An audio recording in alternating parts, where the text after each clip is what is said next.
items. And thank you again, if you just logged on, thank you all for being here today. Definitely don't forget to add your name and your organization. And if you do have multiple people, include all of their names in the chats today, especially if you're Section 5310 subrecipients. Before we begin, I'd like to get an idea of who do we have um, in our meeting today for our speakers. So our first polling questions, and we do have several polling questions throughout. What type of organization are you representing? Are you a government agency, a municipality, a nonprofit agency, private for-profit, a community members, or other? And if you're excuse me, I apologize. If you're an other, if you can put that in your chat, what organization that would be great. Thank you. I will give you a couple of seconds to enter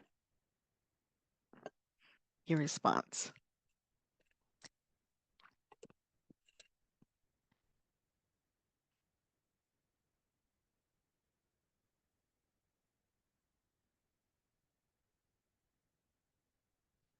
And again, I do appreciate everybody taking the time to enter to answer the polling questions.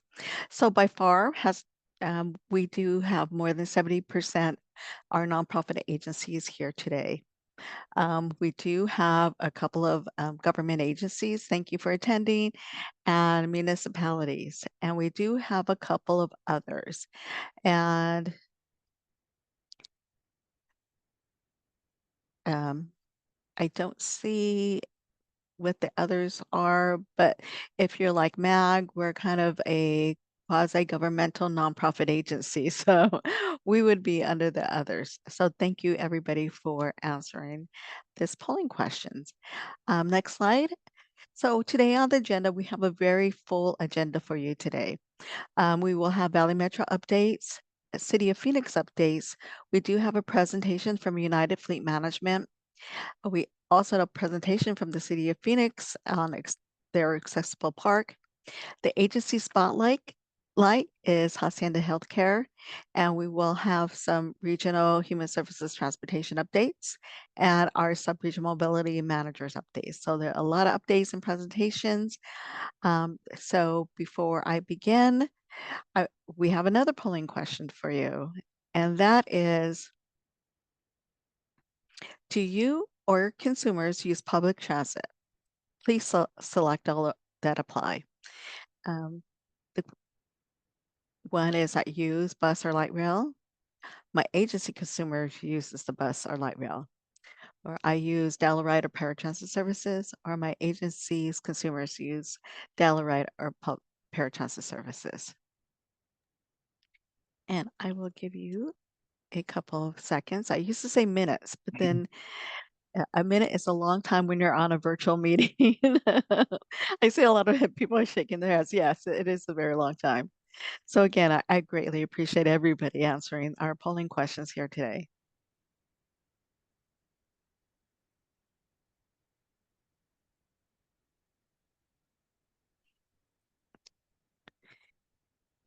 Hi, welcome to Low Income Housing. Can I have Oh,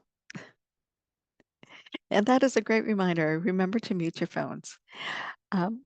So the results of the polling question is my 67% say my agency consumers use Ride and paratransit services.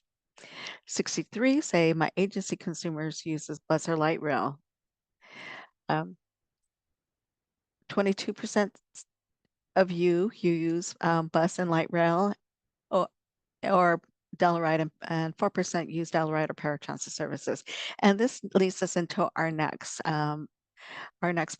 presenter, which is public transportation is a great alternative transportation services that is here in the Valley. It runs on the schedule. It runs 7 days a week, and it is very is for those consumers that are able to utilize it. It is a great alternative form of transportation. We are very thankful that Valley Metro is a great partner. with our program, and they are here to provide some updates to the services. Thank you, Guillermo Gonzalez, who is the Eligibility and Travel Training Program Supervisor, to provide some updates regarding Bella Metro. Thank you, Guillermo. Thank you, Dee Dee. And you should be able to share your screen. Oh, there we go. All right, guys. You guys see the gentleman on the scooter? Great. All righty.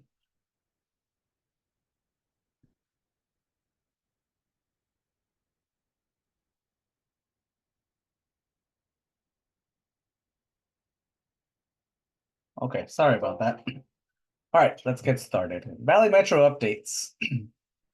So a few things are going on. We are pretty excited that the South Central Downtown Hub is almost done. We're 90% complete.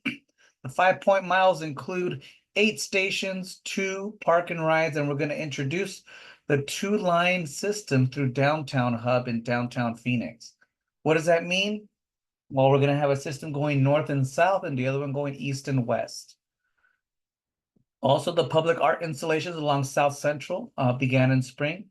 The arts has been installed in 5 of the 8 stations. System and signaling testing are on their way in the downtown hub. Train testing to begin this fall. And in the coming weeks, we will be hosting a field test of the 2-line wayfinding signage in downtown hub.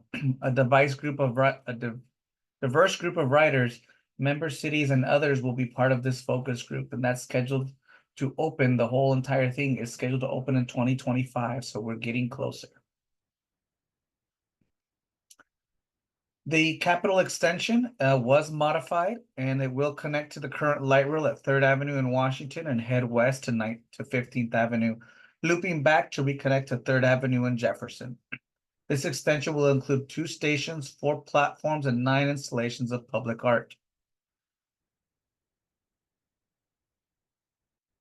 The community outreach was done in June to gather feedback on the revised route. The design continues to advance throughout the project timelines. The environmental evaluation for the project is ongoing as part of the National Environmental Policy Act process. The project team also continues to meet with stakeholders and the public to gather input as the project progresses. Valley Metro finalized the selection of the construction contractor and 9 project artists. Board approval is expected this month. Our project team is hosting an artist meet and greet to allow the community to meet the artists and provide feedback on the art on Saturday, September 14th. The event is open to the public.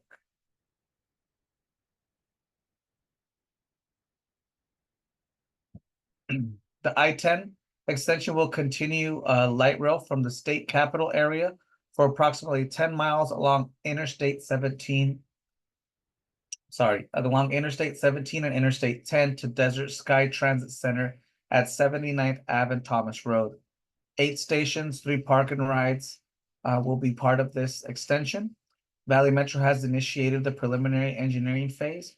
We are currently analyzing 2 options to connect the CAPEX project near Arizona State Capital area, as well as the basically capital extension, as well as the station's locations and layout.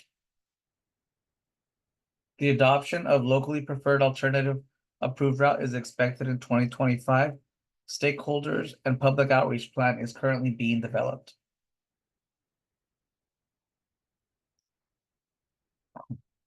Rio East Dobson streetcar extension. This extension will expand Valley Metro's existing streetcar line in addition to 4.4 miles from Tempe into West Mesa. Community outreach was conducted in May and June to gather input on the station's locations and operating scenarios, how streetcar will operate along the alignment. Adoption of the locally preferred alternative route by the cities of Tempe and Mesa are expected at the end of the year. The project was just awarded 15.9 million federal raise funds grant, which will help move the project into engineering and environmental phases. In July of 2024, the U.S. Second Gentleman Doug Emhoff joined local and federal officials for event and ride streetcar and highlighted the recent RAISE grant awards. So that was pretty fun. Any questions on the extensions for rail?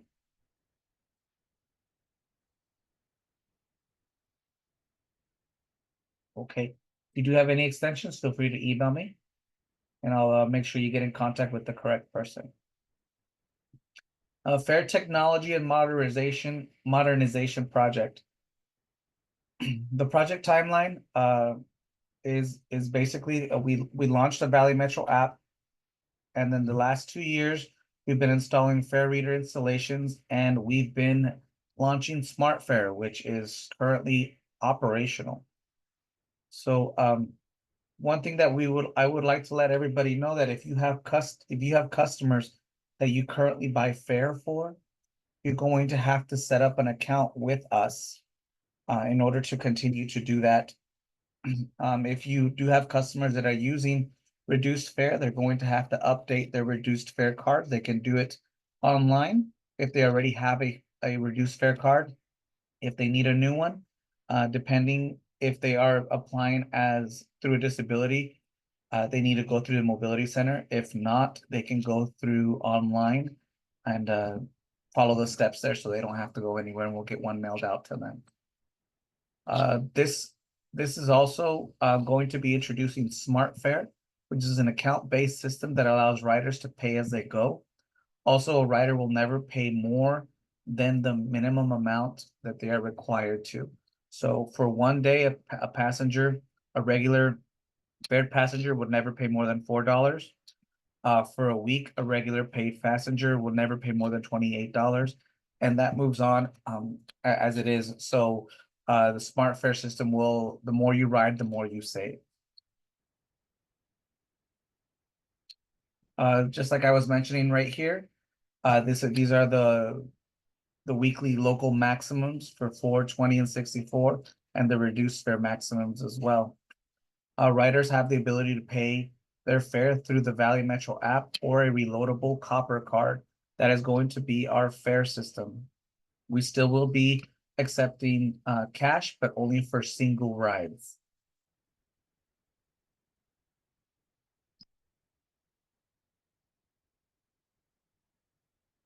So Smart Fare is already available on the Valley Metro app. Copper cards are also available online at valleymetrofares.org. Soon, copper cards will be available at hundreds of retail locations across the valley. I just got an update recently that starting next week, copper cards will also be available at Circle K's. We have about 380 locations. I don't have that list or where, so make sure you call ahead to see if they are already stocked with copper cards. That is for regular fare copper cards. Our new fare machines that support our new system, they will dispense copper cards, will go live soon. With the launch of our system, Valley Metro will no longer be accepting paper passes beginning October 28th. This is a pretty big date because we're going to be switching over to the new system. So make sure that you get your staff or customers on the new card systems. Riders and frontline staff education. Valley Metro has been allocating resources to rider education and frontline staff when it comes to riders. We have hosted a series of town halls at community centers and other locations to allow customers to ask questions and get ready for the new system. And we constantly post updates about the project on our social media, our website, and we sent out several email blasts. We've created and distributed information handouts as well as training manuals. We've connected with our security officers, our customer service representatives, and our customer experience coordinators, which we call bumblebees.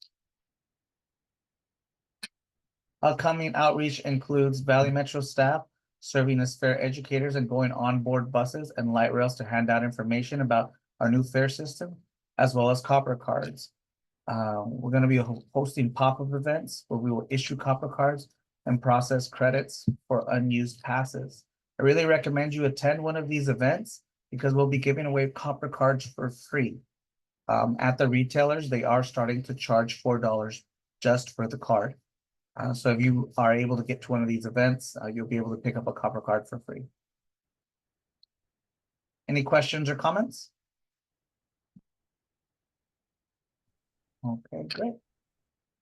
Paratransit updates. For fiscal year 24, we did have 267,518 one-way trips. And our on-time performance was in the 80%. We are constantly working to improve their system performance. As you can see, we did have a total of 1,448 complaints and 114 compliments. That doesn't mean we're not doing a good job because the compliments are so low. Usually when we don't hear about anything going on, we take that as good news. Also, our goal for fiscal year 25 is to enhance the customer experience by improving our system's reliability. So we are constantly working on making sure that we improve our on-time performance and making the customer experience more pleasant one. Right choice updates. So in fiscal year 24, we did 278,389 one-way trips. As you can see, this is almost on par with paratransit. So our right choice program has improved and grown significantly. The on-demand service is 97% on time. Pre-scheduled is 69.24% on time, and system-wide, we're at 84% on time. This primarily our complaints primarily revolve around service delays. We have 425 comments and 123 total complaints. I'm sorry, compliments. Currently, we're using 12 providers that have 120 wheelchair accessible vehicles, so that actually exceeds our paratransit fleet. We work with providers to improve pre-scheduling performance for the system-wide enhancement. Any questions or comments? Alrighty, that concludes my presentation for Valley Metro updates. Thank you, Guillermo, for your presentation. And as always, if you have any questions, feel free to put in the chat, or you can email Lauren and I, and we can get that to Guillermo. Also, Trevor Ebersol is also on the line. You know, they are also great resources. And thank you so much for the update regarding the Transit Pass, the app. I know, and just a reminder, if you could mute your phones, we're hearing some feedback. Thank you. Um, Others, cities and regions are using this app. Thank you so much to Valley Metro for always looking forward and looking how you can improve the consumer's experience and the travel and looking at services. Um, has a polling, as we polled before, over half of everybody here today is using public transit in one form or another, either yourself or your consumers. So we greatly appreciate Vela Metro as a partner with our TAP program. So thank you very much. Yeah, thank you, Dee Dee. And sorry if I felt like I was reading off a paper because I really was. There was a lot of information and updates, and I was unable to memorize all of it. So, but we do have a great communications team and a customer service. If you guys run into any questions regarding your customers needing reduced fare or regular copper cards or anything, please reach out to our customer service at 253-5000 602-253-5000 and go ahead and submit your questions. They will get to the correct person and we will reach out to you. Thank you, Guillermo.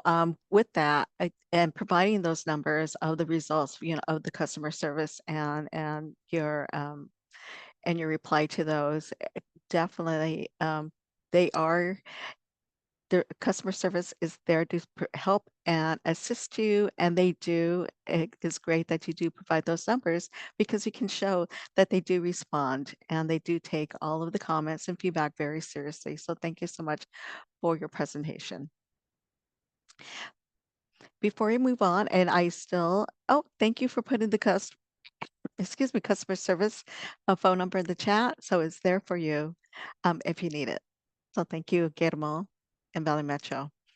Before we move on to our next presenter, we have another polling question. And the polling question is, if we could go to the next slide, is, are you a Section 5310 subrecipient representative here today? Yes, no, or no, but would like more information. And if you do select no, but would like more information, please reach out to Lauren and I, and we can get back with you. So we'll give you a couple of seconds for that.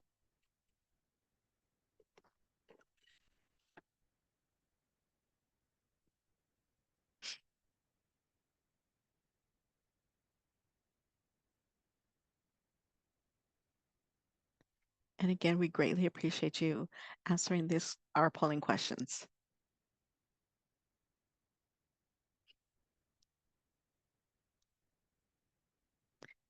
And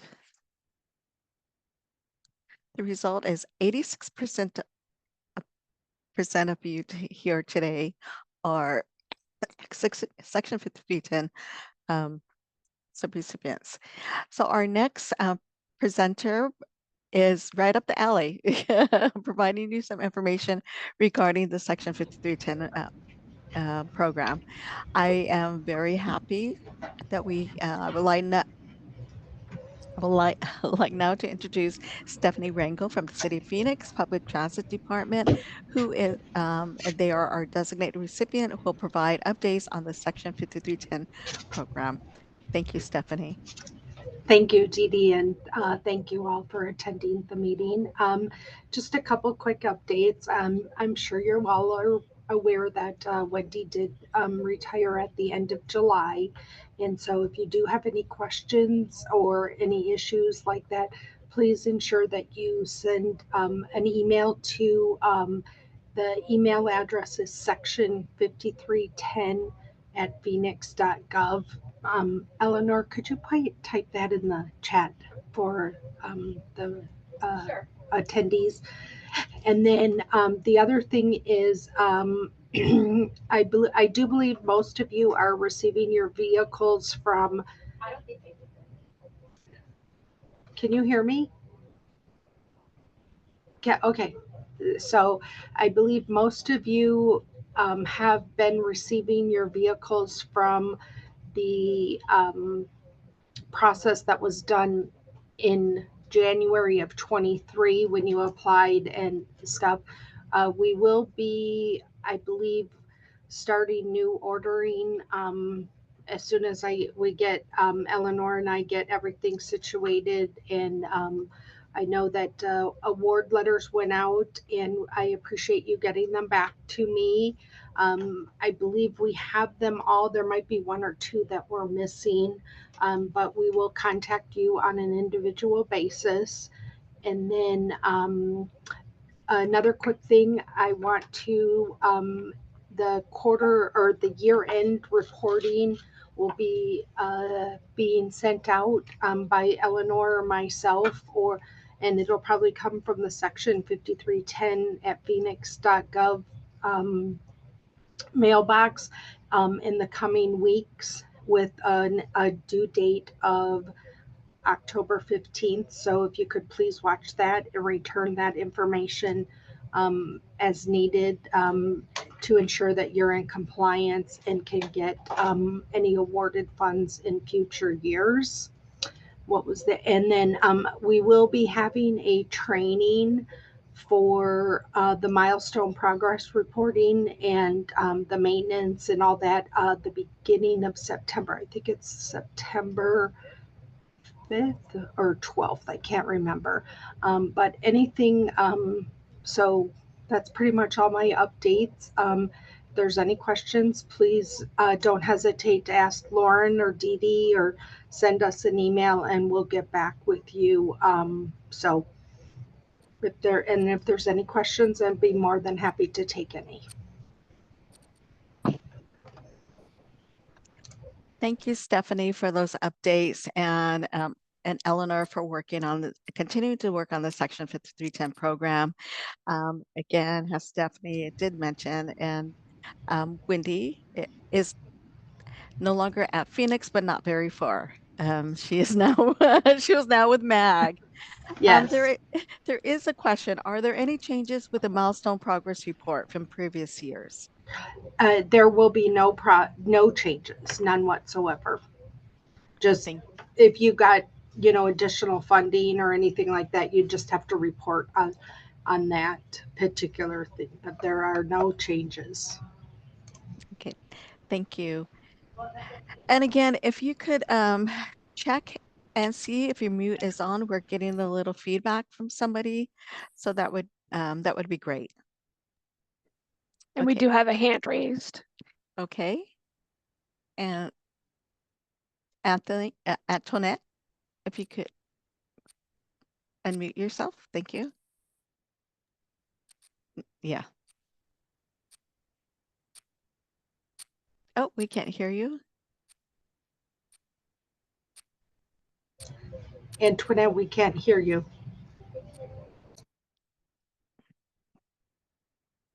If you want to put your question or comment in the chat, I can read it out. I think what she's trying to do is introduce me. Hi, my name is Sinead Hawk. I now work with the Civil Rights Department here, and I will be handling Title VI and ADA requirements. So, hi, everyone. Hi, and welcome to the Transportation Ambassador Program. We're so happy that you're here to support our subrecipients, and thank you for introducing yourself. No problem. Nice to be here. And again, as Stephanie had already mentioned, that if you have a question regarding your contract, your Section 5310 contract, if you want to send your question to the general Section 5310 at phoenix.gov mailbox, as you can tell, City Phoenix has a whole, they have quite a few staff members to help support you with your contract. If you have any questions regarding Title VI, regarding your contract, anything, they are there to help you, and that general mailbox will go to the most appropriate person to get back with you. So thank you, everybody. Thank you, City Phoenix staff, for your update. Okay, before we go on to our next presenter, I have another polling question. And that polling question, if we can bring it up, is how many vehicles do you have in your agency's fleet? So I broke it up, and I was the one breaking it up because I kind of wanted an idea of how small and how large our agencies are. So you have 1 to 5 vehicles, 6 to 15, 16 to 25, 26 to 40, 41 to 80, more than 81, or you're not quite sure. And we do know there are other staff here who are not really directly, do not directly work with your fleet, but you're here representing your agency. So thank you for attending. So we'll give a couple of seconds if you could answer that polling question.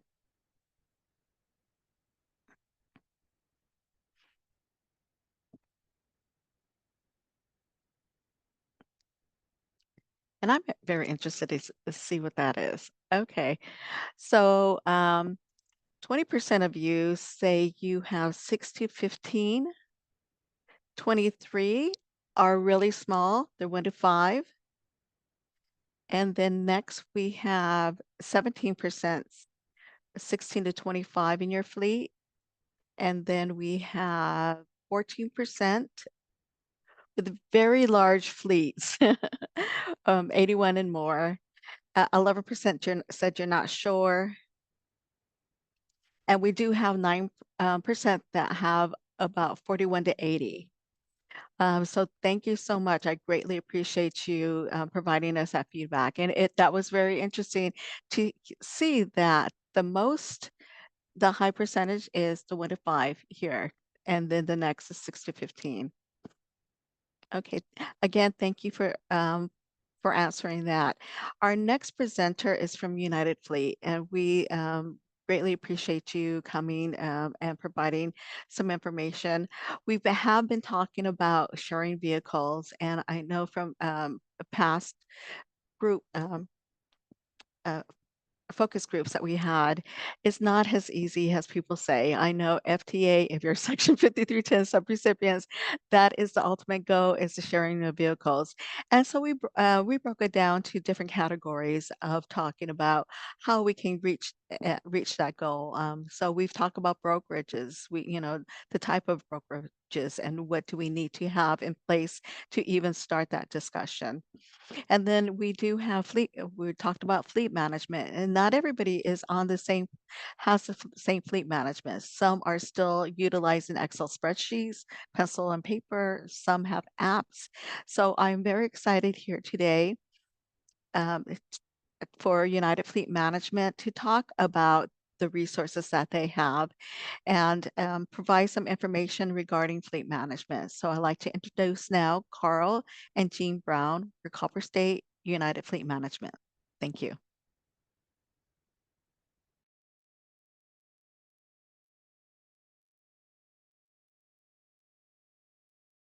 There we go. So Carl should be here shortly. He's tied up in another meeting right now, but I am here. My Okay. name is Gene Brown with United Fleet Management. So thank you for having me. Okay, thank you. So to give a little background on my story, years ago, I worked with an organization called the Brake Shop, a very small family operated, owner operated automotive repair business. And while working there, we developed and built a fleet management program. We saw the needs of the nonprofit community and for-profit community and a lot of their needs with fleet management because they either didn't have a fleet manager, um, uh, they were using antiquated systems, like was mentioned, Excel spreadsheets or just pen and paper. So we developed a fleet management program to help maximize repairs. Maintenance was a big part of it. A lot of our clients were not maintaining their vehicles properly, and in turn, we saw a lot of unneeded or unnecessary expenses on those vehicles. So we developed a fleet management program and built that company.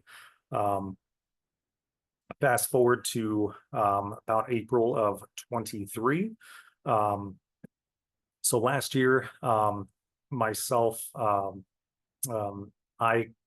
went on my own creating United Fleet Management, along with my brother Carl Brown creating Copper State Auto and Fleet. So he took over the automotive repair side, and then I built the fleet management company. So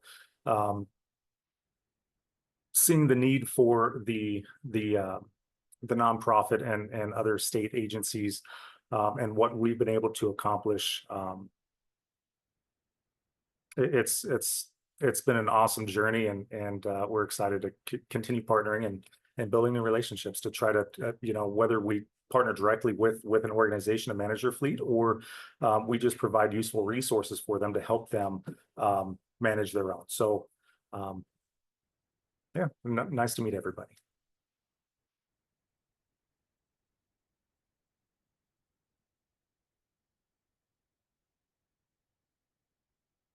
So kind of going back to who I am, obviously, and where we began, we definitely believe in a simplified approach. We don't overcomplicate things. Vehicle maintenance, fleet management does not have to be overly complicated. So we like educating everybody that we work with. Regardless of how minimal it might be, or if it's sitting down and having extensive conversations about them with their fleet, whether it's one vehicle or 100 vehicles.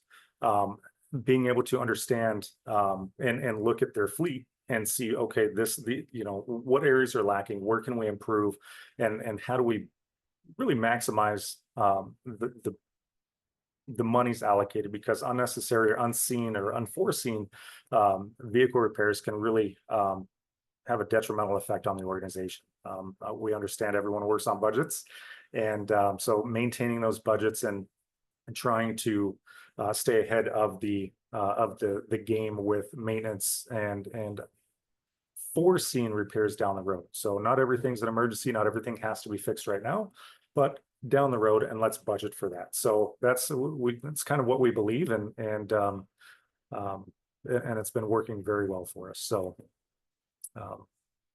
we've partnered with a lot of different organizations and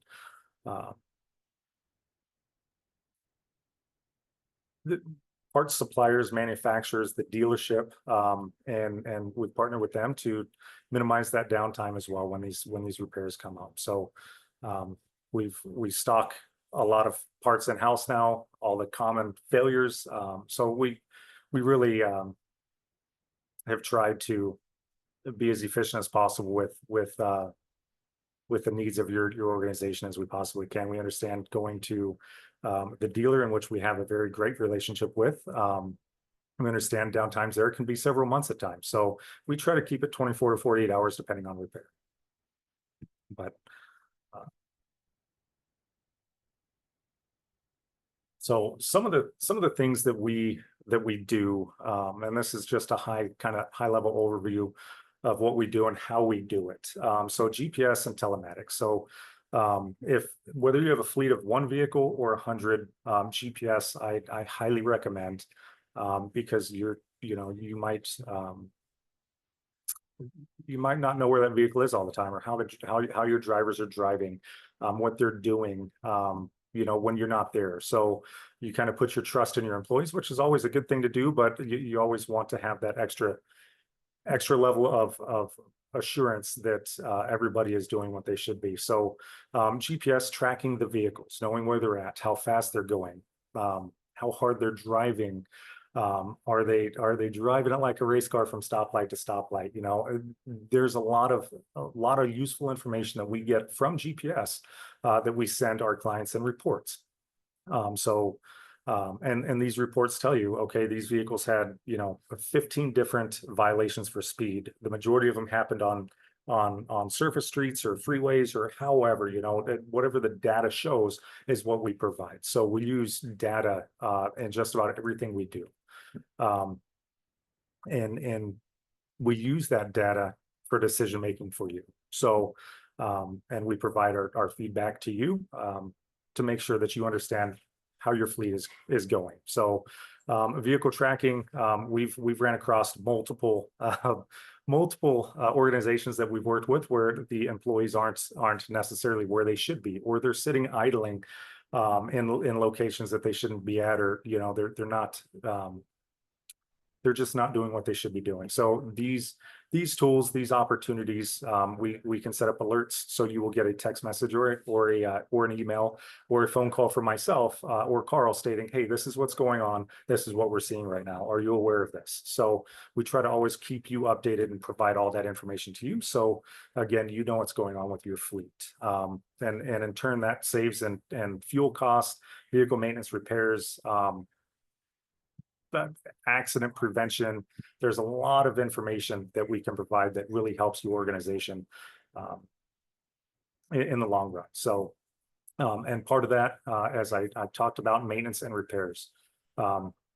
So managing mileage, knowing when your vehicles are due for service, not necessarily always following vehicle manufacturer recommended service intervals, because some are in Arizona, for instance, some are kind of outlandish, with Ford, for instance, recommending 150,000 mile transmission services.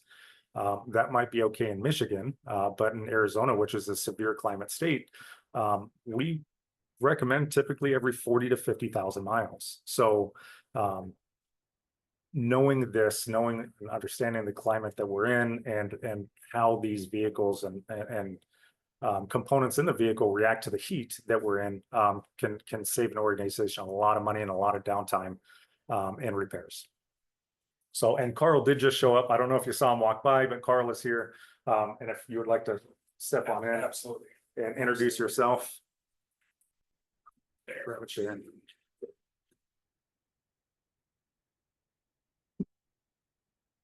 Well, hello there. So I just wanted to touch base kind of briefly on some of the things that I've seen in a lot of the fleet managers that we work with on a daily basis. Things that we've come across that could have been avoided if people knew about it. We recently had, I want to say, 5 transits that were, I think, less than 5 years old.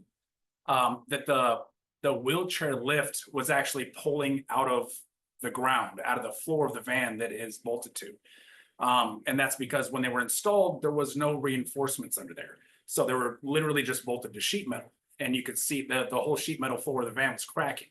And had it gone uncaught, I mean, it could have ended up very bad. Some of the other things we're seeing quite frequently are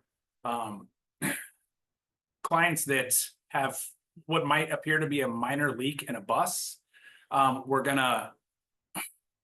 Those minor leaks are gonna have water run down the inside of the walls and the outside of the walls. And what happens is they soak into there's 3/4 plywood underneath that rubber mat in the floor of your buses. And when that wood gets saturated, it swells, it rots, and that is what your wheelchair lift is bolted to. So we've actually had to remove wheelchair lifts and pull the rubber matting up and replace all the wood underneath a lot of those. And it all could have been avoided had, somebody jumped on top of it when you first see the leak, reseal the roof, caulk it. A lot of the hatches on the roof, the emergency exit hatches and the ventilation hatches, a lot of those leak. And nobody really thinks of it as a big deal because, well, what does it rain 8 times a year in Arizona? So that's definitely something you want to get looked at because those repairs are generally $3,500 to $5,000, and that's something that's easily avoidable. Something else that we've come across, and this is over a 17-year period working with Chandler Bernark and Mark Center, who's now Copa Health, TCH, a lot of the organizations around the valley. We come across these issues where air conditioning quits working in these buses and the buses that have roof mounted condensers. We try to talk to the fleet managers and tell them, hey, stop parking these things under trees because the roof mounted condensers, they have leaves and sticks and stuff fall on them. And then you lose airflow and then the AC system just isn't adequate at that point. That's easily avoidable. Another thing that we run across is, the transits that don't cool very well in the summertime. We actually had a transit. I pulled it up into the shade. It was about 2 weeks ago. Pulled it up into the shade after it was sitting out in the parking lot for about 4 hours, and it took 42 minutes to cool the interior off to about 80 degrees. There's not a whole lot that can be done about that. The air conditioning was blowing at I think 52 degrees.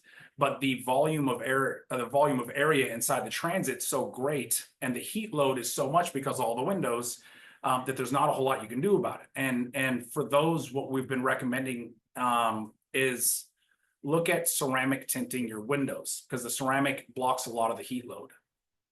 It's expensive, but I think it might be worth it in the long run.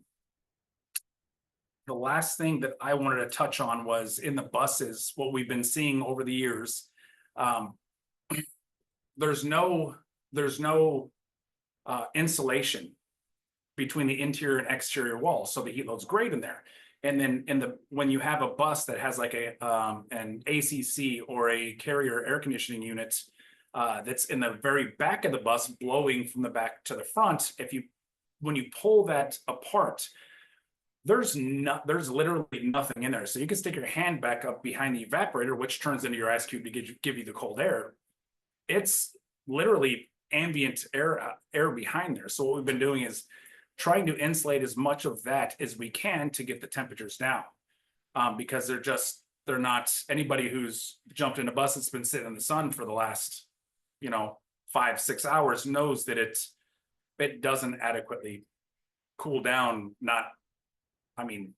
it'd take an hour to cool that big bus down. So I just wanted to touch on some of the things that we see, and when you have these buses in, whether it's here or wherever you take your vehicles to, if they have that stuff apart, ask them about insulation. Hey, can you put some pool noodles up in there? Can you do something to help with that? Try not to park underneath trees. If you have a roof mounted air conditioner, that's terrible. And then we got to fix the leaks. You got to fix the leaks in the tops of the buses, because it's going to ultimately turn into a very, very costly repair. So that's what I wanted to talk about. Just these little things that can be avoided if they're taken care of, if they're nipped in the butt right away.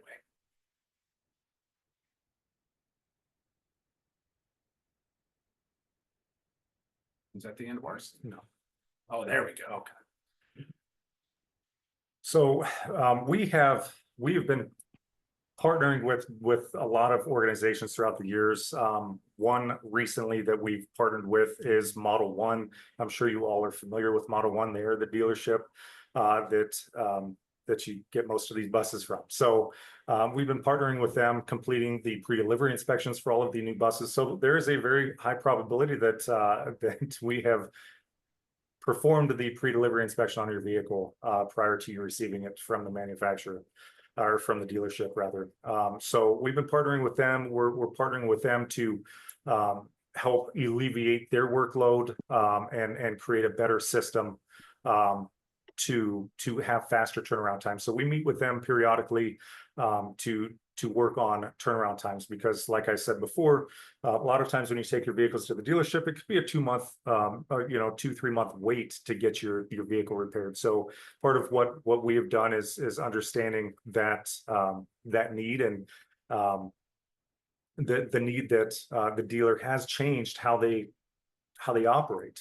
As of, I think, last year, they quit stocking parts here in the state of Arizona. I think all their parts are now located in Oklahoma. So we've got a great relationship with some parts manufacturers and suppliers out on the East Coast. And we typically what we will do is we look at a vehicle, at a bus, at a StarCraft bus, for instance, and we look at all the major common issues with wheelchair lifts and these vehicles that we cannot get parts for from, say, the dealership, or from Ford, for instance, where we would have to go to the manufacturer of the bus to get them. So we look at these common failures, these common issues, and we stock them. The majority of these common failures, we have parts in stock every week, and doing that has been a huge help to our clients in minimizing downtime. So a lot of the wheelchair lift issues, a lot of the bus issues that you guys might face, we stock parts here for that, so we can eliminate that downtime and get your bus back on the road. Typically what we try is 24 to 48 hours. So but we're here. If you have any questions, comments, concerns, feel free to email us, give us a phone call anytime. We would love to sit down with you and chat about some of your concerns, and see if there's anything we can do to help you with your fleet and take care of it. Yes, even if you're not in our area and you are not going to come to us, if you have a question, just call. I have no problem talking to anybody in regards to your needs, and if you don't believe what somebody's telling you in regards to your bus or wheelchair lift or something like that, call us. We'll do what we can to lead you in the right direction. You know what I mean? Or maybe even turn you on to somebody in your area that's maybe a little more trustworthy, or may know a little bit more about what's going on with your vehicles. Jean and Carl, thank you so much for presenting today and providing the information and resources. We did meet sub-regional mobility managers, and MAG staff did meet with Jean and Carl, and we talked about the resources, and they brought up a couple of issues that they've seen, and I'm like, oh my goodness, I've had that same issue with other subrecipients of 5310, and I thought this was a great opportunity to bring this information and resources to everybody, to our TAP meeting, so you could it's a great resource for you to reach out. And I just want to say, in the chat, we had Michael Long and Billy Parker just say really good things about working with you. They've worked with you in the past. But I do have a couple of questions, if you're ready. Absolutely. Okay. The first question is from Yale. He is asking, do you guys work on vehicles? And do you have experience with StarCraft wheelchair vans, specifically modified for E350 dually? Carl? Yeah, yes, absolutely. That's probably the number one wheelchair vehicle that we work on are the Starcraft buses. Most of them are equipped with Braun Century or Millennium Series lifts, and those are ones that we stock probably more than we should for them. But yes, absolutely we do. Okay, thank you. And the next question is, do you have a local number that Mobile One answers here in town without going to their corporate answering service? Model one? I think it's Model One. Yes, I can certainly get you a contact for sure. Absolutely. Okay. And Andre is saying, try Brian Vergara's service administrator. Thank you, Andre. Are there any other questions? Again, thank you, Jean and Carl, for presenting.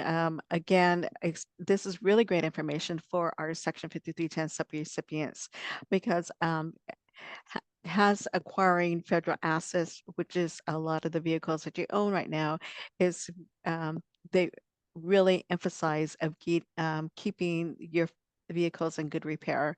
So I think this is a great resource. And please reach out to Carl and Jean for any other questions. I definitely do have some questions regarding fleet management. Yeah. And we will continue this discussion further. And again, this is an example of the resources that we bring to you so that you can reach out to them or you can take it back to your agencies and provide this information to them. So thank you. Thank you so much for having us. Okay, thank you. And again, after this presentation, if you think of a question that hits you, please forward it to Lauren or I, and we can get that to Jean and Carl. Thank you so much for being here today. Thank you. Okay. All right. We will move on to our next agenda item. And I would like to say that I'm very excited for this next presenter today. They were recently in the news for very good reason. The City of Phoenix Parks and Recreation was featured on their accessible park. So today we have Rudy Ramirez from the City of Phoenix Parks and Recreation here to provide more information. Thank you, Rudy, for being here today. You're welcome. Thanks for having me. Hi, everybody. My name is Rudy Ramirez. I am the Parks Manager for Encanto Park. Again, today I'm going to talk about the Encanto Park Ability Playground with the City of Phoenix. The Encanto Park Ability Playground just recently got installed, just recently, a little over a month ago. And basically, I'm here today just to talk about the process. Basically, give you guys some information, regarding how did this project come to a reality? What are the processes that are involved, some general key components, but in a nutshell, basically speak about how did this come to fruition. Obviously, it starts with, some ideas, getting the boots on the ground and everybody going out and coming collective as a community to do some work. Next slide. So some of the key components that allowed this project to come to a reality. The Encanto Park Ability Playground, it's an all-inclusive playground. It's a playground where non-ADA kids and ADA kids can be able to inclusively play together. As we all know, inclusiveness, helps develop kids' cognitive skills. So this park is very passionate and it's a very innovative idea. But it obviously starts with ideas, partnerships, research, funding, community engagement, as well as meetings. Next slide. So the idea came from Kiwanis Club of Phoenix. They reached out to the City of Phoenix. 3 individuals in particular, Liz Duncan, Michelle Campuzano, Jack Marks from Kiwanis Club of Phoenix. Liz Duncan is a mother of a son with cerebral palsy who is now 51 years old. And she wrote to us, quote, "As a special education teacher for 34 years, I grieve for my students who had to spend recess parked in their wheelchairs on a sidewalk while their classmates ran and played." So you can see where that component comes in relations to a passion as well.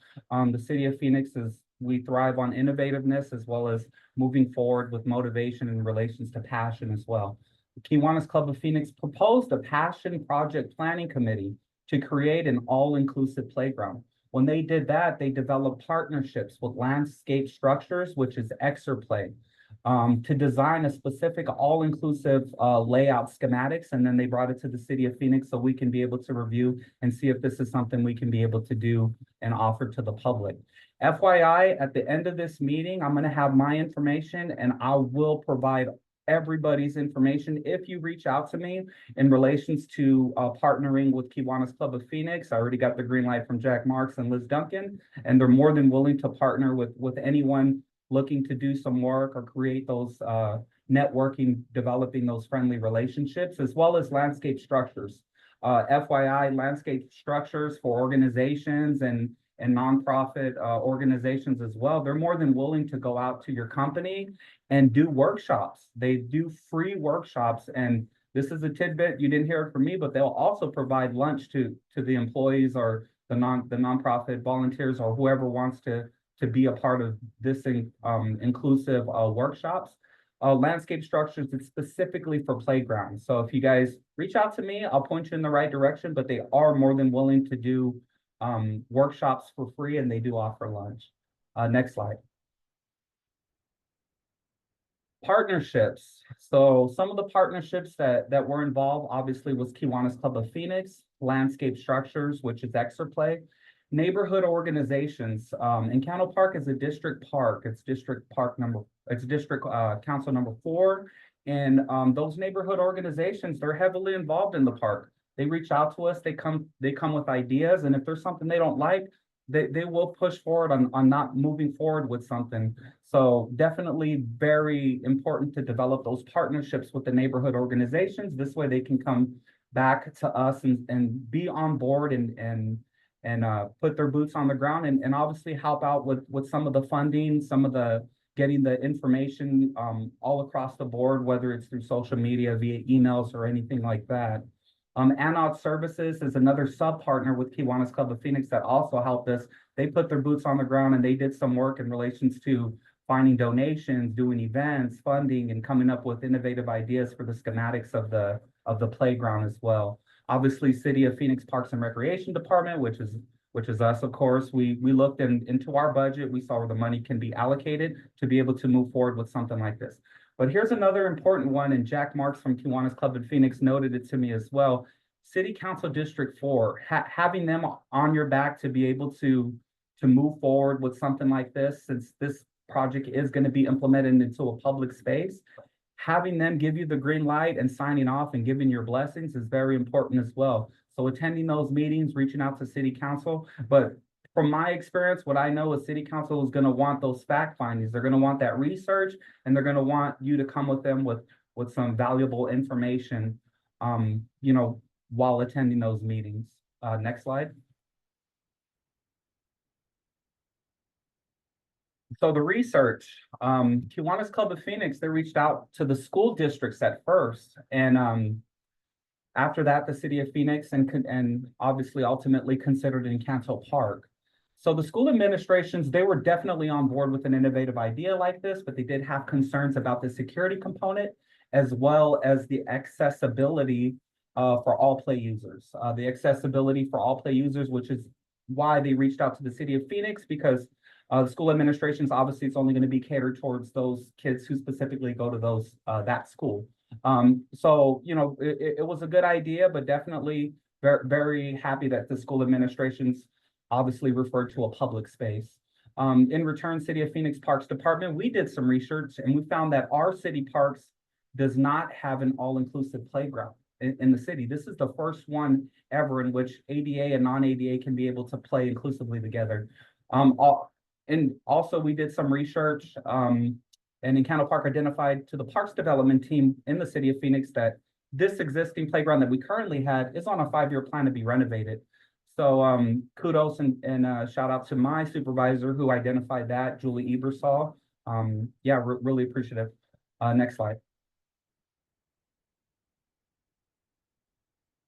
So the funding, Kiwanis Club of Phoenix have committed to $100,000 in donations and funding. So far, they raised up to $76,000, and they're continuing to fund this project. They're continuing, as a matter of fact, I just got a check last week from the Kiwanis Club of Phoenix. They're continuing to do fundraising, and they are committed to donating up to $100,000 for this all-inclusive playground. Obviously, the funding, I put the City of Phoenix and the Parks department as well as the parks development team on there as well, because we have to look at our budget as an organization, as an entity, and be able to see where we can be able to allocate and move money. So very important as a city official to be able to understand the budget and to be able to review it effectively and understand where we can be able to move money and allocate the money as well. Next slide.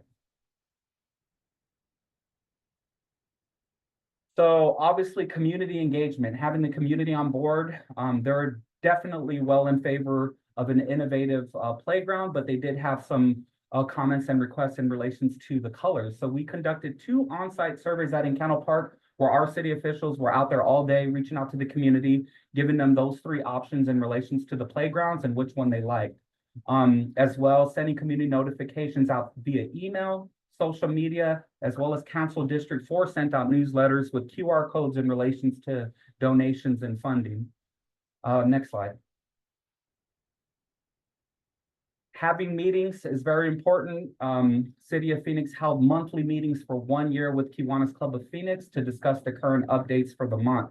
Some of the things included the playground layout, schematics, on-site surveys, donations and grant funding, events, and project timelines. Jack Marks noted from Kiwanis Club of Phoenix that if you're going to have those partnerships and you're going to start getting your boots on the ground and developing those partnerships, he mentioned a specific word. He said a healthy partnership.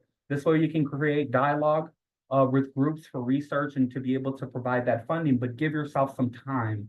He mentioned about a year. He mentioned to give yourself some time, about a year, when you actually have this project and bringing it into fruition in relations to the donations and grant funding. Next slide. So here are some construction photos. I wanted to give a shout out to the construction workers. Without the construction workers, this wouldn't be able to be built. We actually, this is Exerplay Landscape Structure Subpartner construction workers that did this. And we gave them 2 months to have it completed. They completed it in 1 month with no hiccups. So it was a very good project, and just wanted to show you that as well. Next slide. And here are some smiling faces in relations to the playground when we first unveiled the playground. At the bottom in the middle in the pink shirt is Michelle Campuzano. On the top right-hand corner is Jack Marks and Liz Duncan. So I just wanted to show you those, in relations to the photos when we had that event rolled out. Next slide. So here's my information. I'm the parks manager at the City of Phoenix Parks and Recreation Department. Please reach out to me. Please write down my information. And any information you have, any way I can help support your cause, I'm more than willing to help as much as possible, and point you into the right direction in relations to Exerplay, Kiwanis Club of Phoenix, Anod Services. It starts with that initial contact, which is going to be me.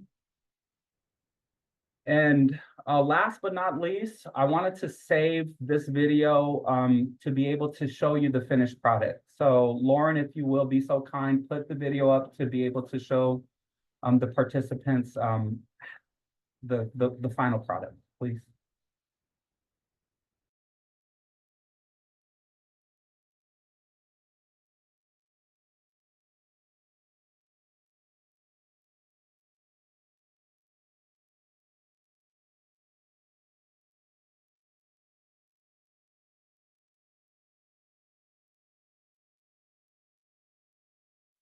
So, this is a really big milestone. For years, the city has been working towards creating a playground that's accessible for people of all ages and abilities.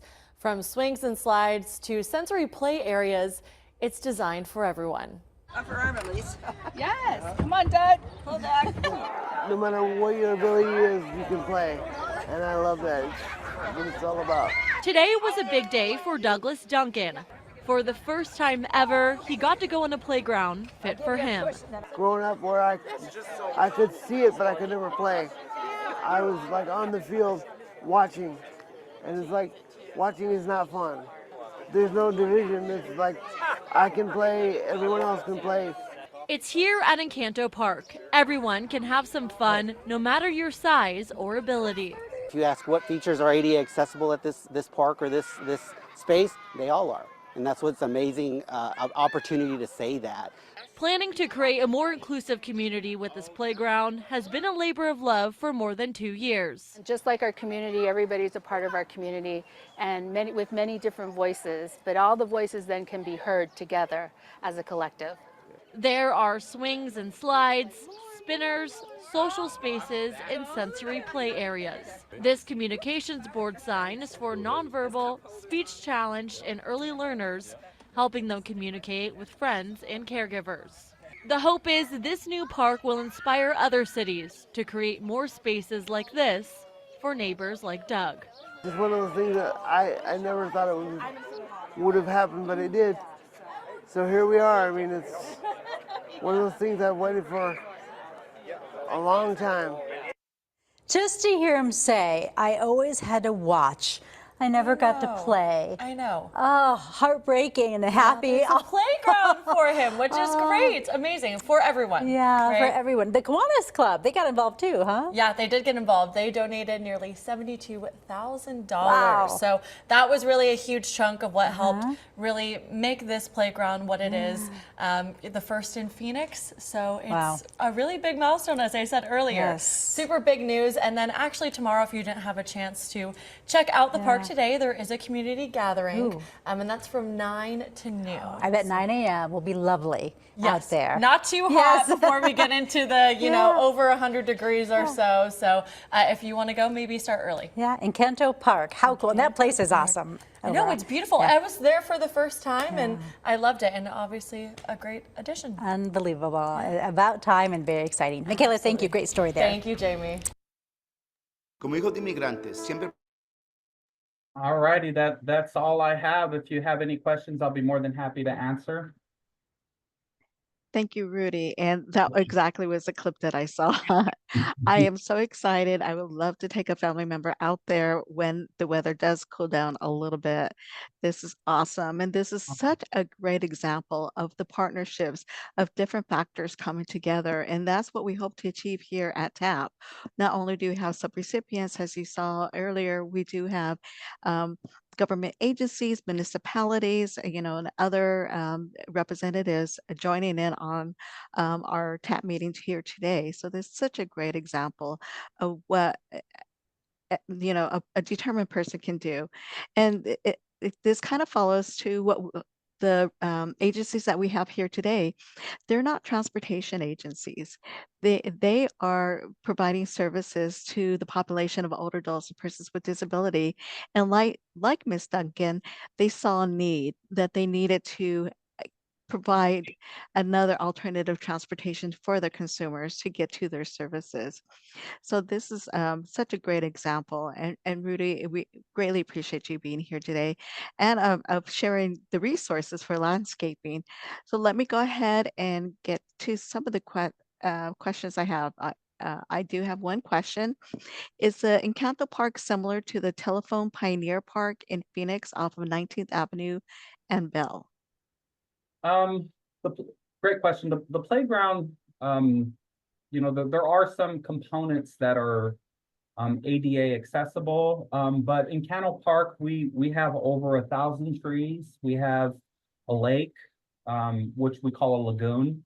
We have an amusement ride play area at Enchanted Island. We also have a pool. We have a snack bar. We have a sports complex. So if you know, I know the park, Pioneer Park is quite a little bit similar, but if it has all of those components, then yes. But ours is the first all-inclusive playground. We also have a clubhouse area here that is reservable. It's a historic clubhouse, and it is reservable at a fair price for meetings, weddings, birthday parties, you name it. And this place, when the weather cools down, it does get busy on the weekends and during the week. But definitely well-deserved for an all-inclusive playground. So yes, quite similar, but ours is the first all-inclusive. And I want to reiterate, each playground should be identified with ADA amenities. But this one is an all-inclusive, all ADA inclusive amenities. You know, some playgrounds do have swings, some playgrounds do have slides that are ADA compliant, but as far as an all-inclusive, this is definitely the first one in the city of Phoenix Parks. Thank you. And I just wanted to share some of the comments that we had. I think Kevin kind of summarizes everybody's feelings, saying great job, Qantas Club, Liz, Michael, Jack, for spearheading and proposing this, and for Phoenix Parks for doing such a great job. Jessica also said, this is so amazing. Great job, Parks and Recs. Thank you for sharing with us, Rudy. I appreciate it. And again, like I said, this is such a great example of all different factors from our community coming together, seeing that there was a need and working together to address that need. It's just like many of our organizations here today, this is a great resource, you know, something that everybody can enjoy. And thank you so much, Rudy, for sharing your story. Thank you very much. I appreciate it. Okay, thank you. And again, if you have any questions or you want to reach out to Rudy regarding the resource for landscaping, feel free to drop into the chat or send Lauren or I an email and we can get that information to you. And before I move on, I also want to say that Carl and Jean added some additional information into the chat regarding, do we have a contact info for the individuals that will come out and do the workshop? And I believe it's Michael Morella, service manager, and the information is in the chat. And Carl, thank you for adding your information. Very brave of you. So Carl Brown from Copper State Auto and Fleet provided his phone number. So thank you for your bravery on that. And again, if you have any stories like this, that you want to share, resources like this that benefit the community, please feel free and reach out to Lauren and I so that we can bring it to everybody here at the TAP meetings. And thank you, Rudy, for your time from the City of Phoenix and Parks and Recs. You're welcome. Thank you for having me. Okay, thank you. At this next agenda item is where we get to highlight the great work that you and your organizations do for the community. And we'd like to highlight, we will like to highlight all of the agencies. So we are accepting volunteers to do an agency spotlight, but I would like to really thank David Mills for coming here today to do the agency spotlight on Hacienda Care. So David, I hand it over to you. Awesome. Thank you. Can you guys hear me? Yes. Okay. Thank you, Dee Dee, and thank you for asking us to present. I appreciate the opportunity to talk a little bit about our agency. Quick before I start, Rudy, that is awesome. I'm going to pass that on to our activities department. I'm sure as the weather cools down, our clients will be visiting the park. So, like Dee Dee said, my name is David Mills. I'm the Director of Operations for Hacienda Healthcare. I've been here for just over 17 years. I've been in this role for the past few, and I've been involved with transportation for probably the past 5. So first, I'd like to talk a little bit about who we are. We have over 300 experienced caregivers, medical professionals, and support staff. We work daily to improve the lives of special children and adults. We provide a comprehensive range of services, including 24-hour nursing and respiratory care, physical, occupational, and speech therapy, as well as social and dietary services. Next slide. The portrait you see on the screen is of our founder. Her name was Eileen Butler. There's a great story behind how we were started, but I'll just summarize it here. She started Hacienda in 1967, originally called Hacienda de Los Angeles. And by 1970, in 3 years, Hacienda had 19 residents, 10 employees, many volunteers. Some of the employees from 1970 still worked here when I started, and actually many of them were here for 40 years, so they were around. Eileen leased the house in Phoenix. She turned to friends, family, and her church for help. A member of Eileen's church donated 6 acres of land at 1402 East South Mountain Avenue, and a group of ladies from the congregation raised $40,000 to support the construction of the first facility on the west end of the property. In 1976, it was completed, and 35 children moved into their new 8,000 square foot home. In 1988, new federal regulations required the construction of a new facility, which was built adjacent to the original building.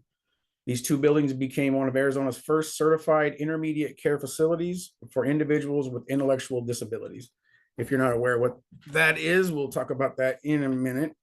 And just to add to this, that original 8,000 square foot home is still here. We're still at that same address.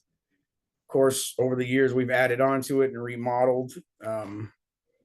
But it's now our DTA, and it's beautiful. And I'll welcome any of you that'd like to tour it. Come on in and check it out. We've expanded. Our facility here is about 76,000 square feet now, but it is still there from 1970. Next slide. All right, fast forward to today. Today, 2024, Hacienda, and this is a picture of the main entrance to that facility. This is not the 8,000 square foot original house, but this is an addition years later. In 2024, these are our main programs. We have nursing supported group homes, an intermediate care facility, an ICF-IID, a day treatment and training for adults, or DTA, and a group supported employment or vocational program. Next slide. So I'll talk first a little bit about the group homes.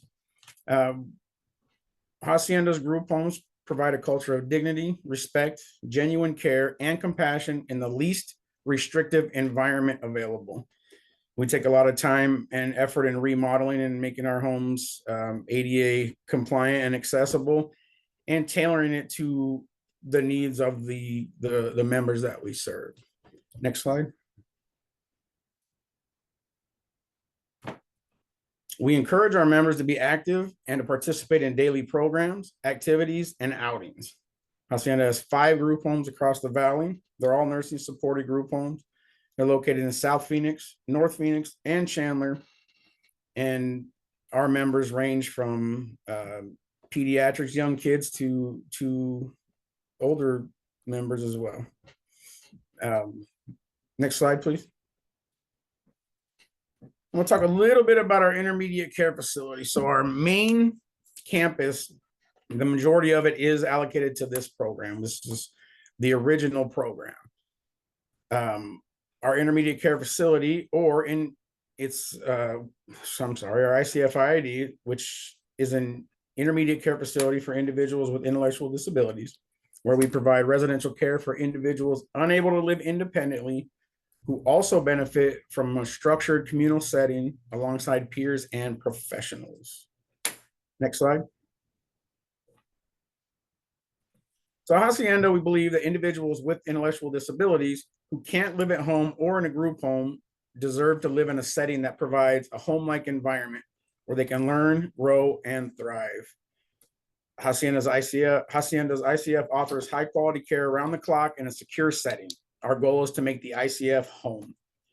If any of you have ever visited our ICF, and I do see some names of people I've met before, we are constantly upgrading, updating the facility.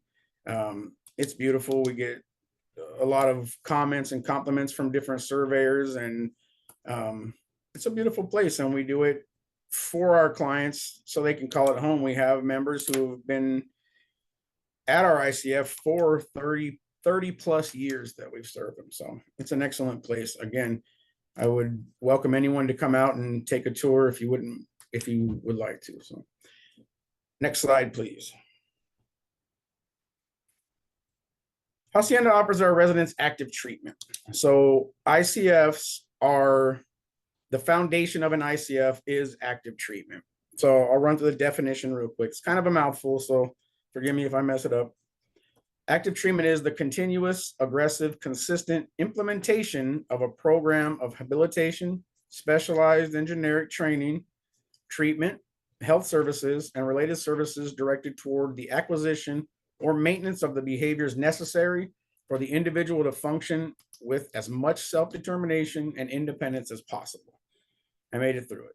So through active treatment, we can achieve goals in accordance with each person's strengths, needs, and preferences. So we have a team of professionals who design, implement active treatment and different treatment programs, and they monitor it and collect data, and they're tailored specifically to each client's needs. And it's really a fun environment. Next slide, please. Moving right along, we'll talk about our DTA, or day treatment and training for adults. Hacienda's DTA program offers an array of services tailored to meet the unique and ever-changing needs of our participants. This includes exercises to improve movement, fun sensory activities, massages, and weekly music therapy. Next slide. So though all of our the members from all of our group homes do attend our day program, it actually extends way beyond our residents and into the entire valley. So our DTA, since the end of the pandemic, since the pandemic, doors opened back up for everybody, we've grown exponentially. Again, just like the ICF, we're constantly remodeling. Those are pictures of our DTA, by the way. We're constantly remodeling, upgrading, updating. It's a really, really fun environment if you're interested in coming and checking it out. We offer activities for individuals and groups to ensure that each person gets personalized attention and care. For those with special medical needs, we plan community outings that allow them to explore the world in a safe and welcoming setting.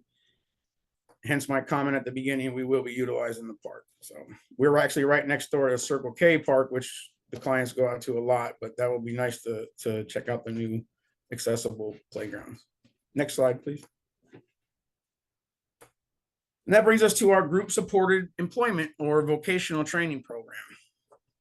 From teaching problem solving to adapting to daily changes in social skills, Hacienda's group-supported employment or GSE vocational training programs prepare participants for employment through volunteer opportunities modeled to simulate a real-life workplace. Now, the word volunteer in there, it's kind of misused maybe in this paragraph, because these members, these participants do make a wage. They do get paid for this. But by volunteer, they get to choose which programs they can be involved in to suit whatever their aptitude is, and try to figure out what they really like to do. We've had over the years a few participants that have graduated from this program and now work jobs out in the community and are loving it. And I still maintain contact with some of them, and they're doing great. It's an awesome program. Next slide, please. Of the programs in the GSE, the one I wanted to highlight most is the convenience store. So this started out as basically a snack cart that they put together for employees. They push it around the facility and they sell things, and it grew so fast and so much that we were able to create a mini convenience store in one of our rooms. The convenience store is ran solely by our participants. They manage the funds. They use a cash register. They use Apple Pay.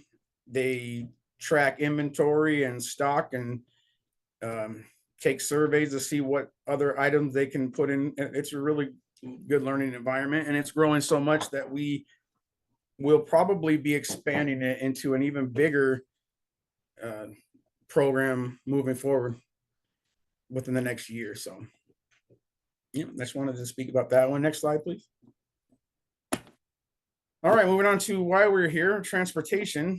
Talk a little bit about our fleet. Currently, we have a fleet of 19 transport vans, all of which are wheelchair accessible, and almost all of which were provided through the 5310 program. So we're very thankful for that. Next slide, please.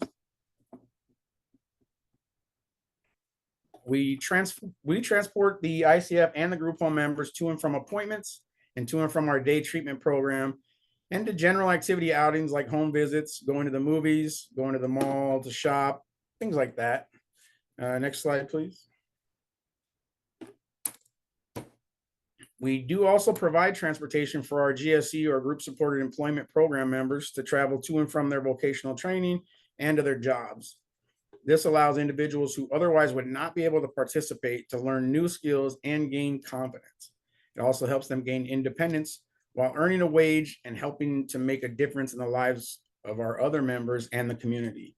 So one of the things that's made our GSE program grow so much, and it's grown a lot in the past 2 years from just a few members. It's been probably from just a few members to about close to 50 members now. So it's been doing really well. And part of what makes that happen is the fact that we can transport them to and from. Otherwise, they may not have been able to attend. Next slide, please. What sets Hacienda apart? It's the people. So we've been here for a long time, and a lot of our employees are long-term. Like I mentioned, I've been here for 17 years, and that's almost baby to some of the people that have been here for 20 plus years. They love it. They're not here for the money. They're here because they really become family with our members and our clients. And we know it's important for our clients to not have to see new people every single day. It's important that they see familiar faces and feel like this is their home and family. Next slide. In special lives, we make a difference. That is our mission statement, our motto. At Hacienda Healthcare, every member of our team stands committed to enriching the lives of everyone we're privileged to serve. We help each unique person achieve his or her happiness, our happiest, most fulfilling life. That is a picture of one of our employees, by the way, not just stock photo, but it is a good place to work. And like I said, you do become family with the members. So it becomes more like I would say a second home, but more like another home for all the employees. And that's why we stay here so long.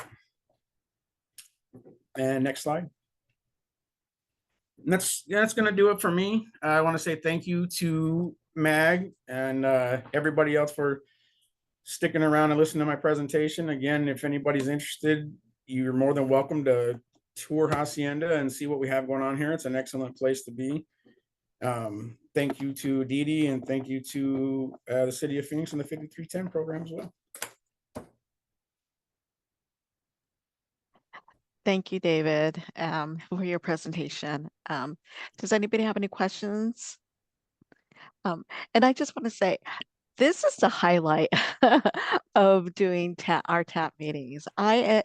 It's just amazing the work everybody does, but not the most, the vulnerable population, older adults and persons with disability. This is not a field that, we see a lot of people rushing to. I mean, it takes a special person, like Dave had mentioned, to work with the population that you do.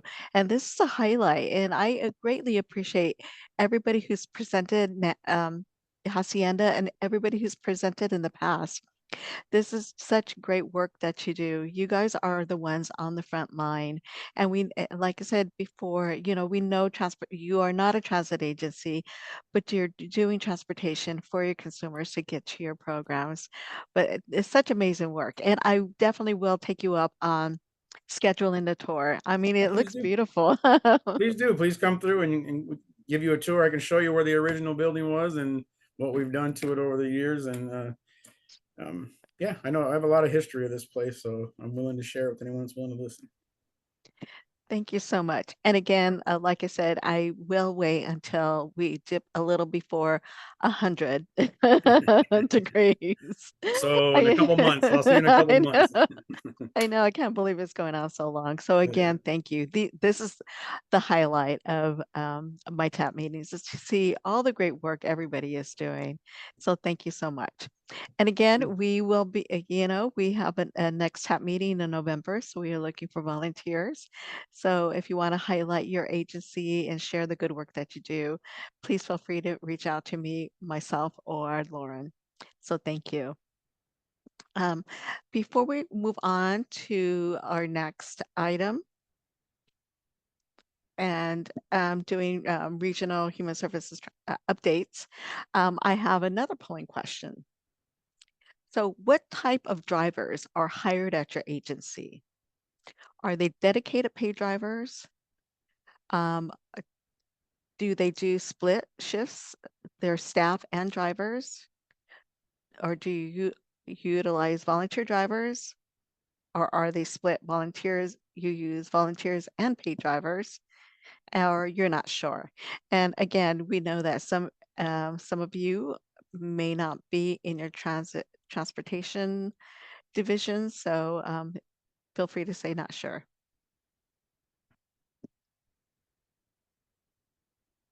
And again, I appreciate everybody answering these polling questions. They help us when we're doing our analysis and to see where the gaps in services and how we can support you to do your job.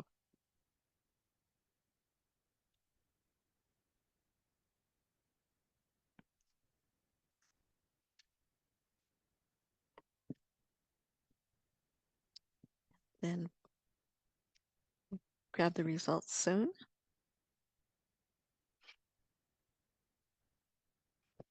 Wow.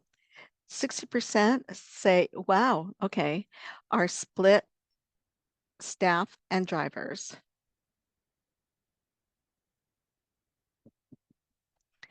Then next is 30% are dedicated paid. 13% not sure, and that's fine. And split 7% each is volunteer drivers and volunteer and paid.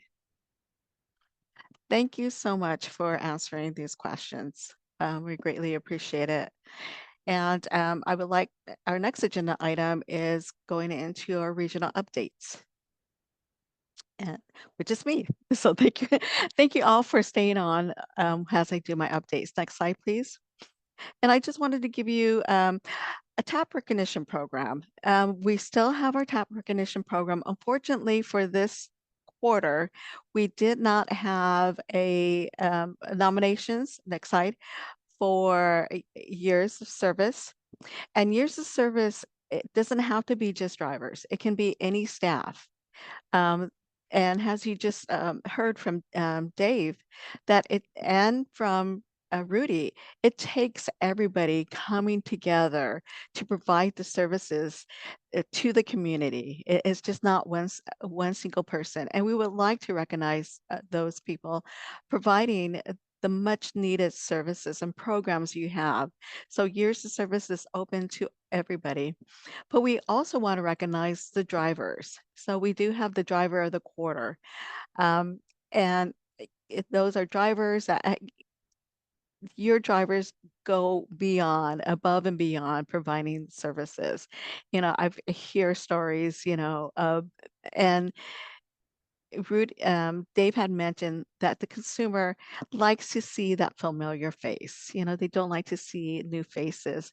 And, your drivers are probably the first people that some of your consumers will see that represent your organization. So we do really want to recognize them. I know, with Valley Metro, there's a lot of consumers that say, oh, they can say who their drivers is, and they know the names. So again, this is open. We do recognize it every quarter. About a couple of weeks before, we do accept the nominations, or we accept them all the way to the next TAP meeting. So you'll find the nomination forms in our newsletter, we will have the link on there. But this is open for you. We do want to help your agency recognize the great staff and drivers in your organization. Next slide. I just wanted to provide an update. Lauren and I, back in June, attended the Community Transportation Association of America Expo, and they did have a mobility management forum, and it's mobility managers from all across the country coming together, talking about gaps, talking about resources. And one thing that really caught my attention, next slide, is that there was discussion on the agenda regarding a consideration for older adults. And I know our sub-regional mobility manager, Billy Parker, and I have been talking about this for quite a while. Also with Don Hawking from TCH regarding, the advances in medicine. A lot of our consumers are now aging. Uh, uh, they're getting older, but also their caregivers are getting older. And the mobility managers are now looking at what does this mean for our consumers and what does this mean for our field. So they're looking at a lot of the considerations that come with older adults who may being an older adult really isn't a disability, but what comes with it can be considered disability. They're looking at, the obvious signs of hair, skin, vision, and hearing, but the less obvious sign of, the skeletal system, tactical sensation, your balance, your ocular system and the brains, and what aging does do to those systems. And so here at MAG, staff, which means Lauren and I, we are going to be looking into this more and see what we should be considering as we look into the future and looking at this topic and how we can look at resources for you and what we should consider that would affect your programs and our program too. So this was really interesting. You know, our older adult population is far exceeding the percentage of what they call the working population. So we're going to see such an increase in the older adult population, trending up, in the future. Next slide, thank you. Also, at the expo, we were very blessed and pleased to actually have a workshop calling it That's One Way to Expand Mobility Resources. And we were so proud to highlight our sub-regional mobility managers and how we utilize our sub-regional mobility managers and how they support you, the participants here today, not only our sub-recipients, but all of our regional stakeholders regarding your fleet, answering questions. So we were really pleased and we had such a great response. We were actually the last workshop, the last day at the last time. I believe it was like 2 or 3. And we literally had a full house that stayed. So these are really, we are really pleased that we are seen as a best practice regarding our coordination efforts. And we could not do this by ourselves. We could not, the mobility managers could not do this by themselves. It is with you utilizing them and asking questions and using the resources. So we would like to thank all of you here today to help make this program a success. So thank you. Next slide. So that is all of my updates, all of my regional updates. So before we get to the last agenda item, I have a couple of polling questions that will lead into the discussion for the sub-regional mobility managers updates. We have 3 questions for you. The first question is your agency back at full staffing capacity? Is it yes or no, or you never reduced capacity? The next question is, if you answered no, have you seen an increase in hiring?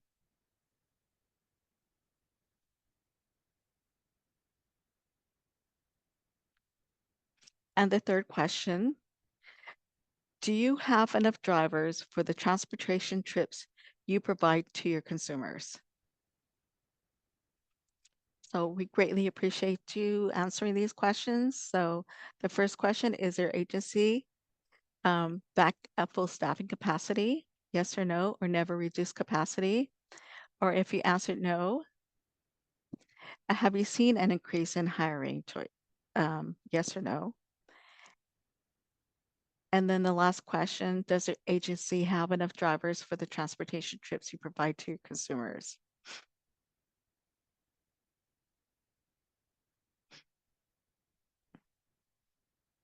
Yes or no, or you don't provide transportation to your consumers.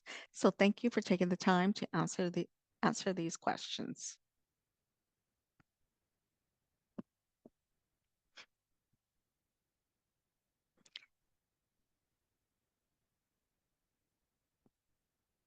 And we're asking these questions, which will lead into our next agenda item. So 63% say you know your agency isn't back at full staffing capacity, and 22% said yes. And 15%, I'm really glad, never reduced. If you answered no, have you seen an increase in hiring? And I'm really glad to say that 61% has seen an increase. Um, but close to 40% said no. And do you have enough drivers for the transportation trips for your consumers? We are saying 61 is yes, and 39 is reporting no. And again, thank you so much for answering these questions, which will lead into our next agenda item is updates from our mobility managers. And I would just like to lead into the discussion for our sub-regional mobility managers. Next slide. We do have 4 sub-regional mobility managers, Billy Parker, Jessa McGregor, Andrea Williams, and Don Hawking. I do want to provide another update. Don, beautiful picture, has been included. Eric Pennock is no longer with TCH, and we now have Don and all of our sub-regional mobility managers. These are the faces of the program, but they have the support from their organization in providing support to all of our sub-recipients. And Don Hawking has been such a great support for the past 4 years. So thank you, Don. So for this update in this breakout, we will be talking about driver hiring and retention. Um, And thank you everybody for staying with us as we provide an update on this topic. We first started the conversation on recruitment and retention last year. At the September TAP meeting, we asked a polling question and had a breakout on this topic. Last year's polling question results indicated 40% of the agencies were still having difficulty in hiring staff for your whole agency. And that is pretty much the same, you know, and 40% the agencies were having, 40% were having difficulties, and 60% were having trouble hiring drivers. And that is pretty much the same. We're at 61 today. So 63%, yeah, wow, okay, sorry, I'm just rereading this again. 40% indicated you were having trouble with hiring staff for the whole agency. Today, 63 said you are not back at full capacity. So that kind of went up a little bit, which is pretty much on par with many of the conferences and trainings and workshops. We are still hearing this is an ongoing issue. Lauren and I attended the Arizona Transit Association conference. This was a workshop topic on hiring retention. When we went to the CTAA Expo, which is the national conference, there was a couple of workshops regarding this. So unfortunately, this is still an ongoing issue. At the previous HAP meeting, the group talked about the struggles and the successes that you've had regarding this topic. And it was brought up that each agency is different and there really is not a one size fit all approach to this. And this goes back to the polling question that we had regarding the type of drivers that you hire. 60% stated you have driver and who are also slash staff. 30% said you only you hire paid drivers. 13 said 7% said you have either volunteers or you have volunteers, paid drivers, and 13% didn't know for sure. So this really is a complicated issue for every to take on. We appreciate everybody who participated in the last discussion group.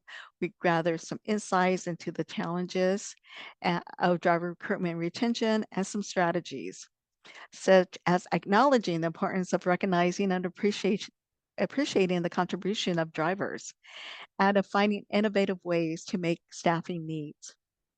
And we appreciate you all here today to continue this discussion. I would now like to hand this over to our sub-regional mobility managers who can provide an overview of what we've talked about, of the comments that we got from your last discussion, updates on any initiatives we put into play, and then talk about the next steps. So I would now like to introduce Billy Parker from Chandler Gilbert ARC to provide an overview of some of the tips that we brought, that were in discussion from the last meeting. Billy? All right, thanks, Dee Dee. Appreciate it. And this is a great topic, definitely, that we've spent a lot of time talking about, and I feel like we still will continue to spend a lot of time talking about. And I was asked to kind of give a bit of sort of an overview of some of the issues that have been discussed, most notably at the CTAA conference. I think that Dee Dee, that you attended in 2023. So I looked back on some of the notes that were shared with me. And so I'll kind of share that, which will kind of give an overview of some of the challenges that have been discussed and maybe some ideas that people have brought up as well. So the first one, we're really talking about, in terms of driver recruitment and retention, just looking at improving driver retention, excuse me, really making sure that as an agency, you have a set of policies and procedures that relate to driving, and that you not only have the policies, but that you keep your drivers and your employees all updated on what those policies are. And in doing that, I think that it can really sort of drive your work environment, your working conditions, and looking at your dispatcher and making sure that your dispatcher feels very supported. Any of us that have done transportation, we all know that dispatching can be an incredible challenge because it's totally a moving target. It's changing all the time. The way to dispatch, and much of it's done in advance, but then there's all the stuff that has to be done in real time. So really kind of looking at that and, recognizing the efforts of your dispatcher along with your drivers. Looking at opportunities for drivers to give feedback, to really have a voice in transportation overall, increasing training opportunities, and training, really looking at training as an opportunity, not as a requirement with people, really, and maybe investing with your agency in training.